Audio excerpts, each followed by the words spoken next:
A major hurdle that I personally continually to struggle with, especially on down months and down quarters, is not viewing people as a number in sales.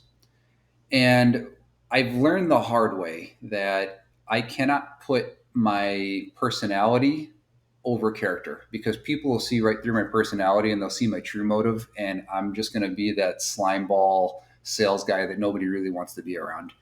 So, a couple things that I've been doing to be able to help combat this is I've been trying my best to start to read a lot more books and get a lot around a lot more people who I know 100% don't think the same way I do. Different religions, different people that can challenge, I don't want to say challenge, but will view life in a different way than I do. And I'm not intimidated because I do have a strong value system. So I'm not intimidated by them thinking different than me. And oftentimes I still disagree with them even after reading their book, whatever it might be. But the thing it does open up is not necessarily getting a different answer to the same question, like how can I get more out of this person? It completely changes the question I ask myself altogether. Like, why am I always ending up and how can I get more out of this person?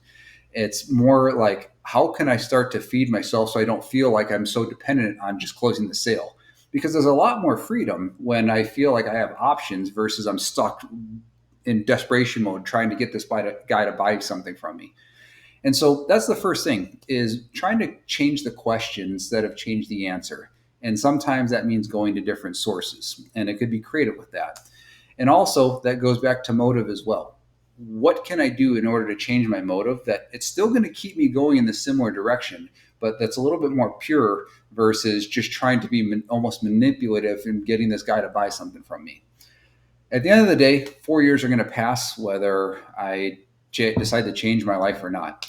And it's my choice on whether I'm going to live the same year over and over 4 times in a row, or if I'm going to make some changes and hopefully end up in a different spot at the end of 4 years.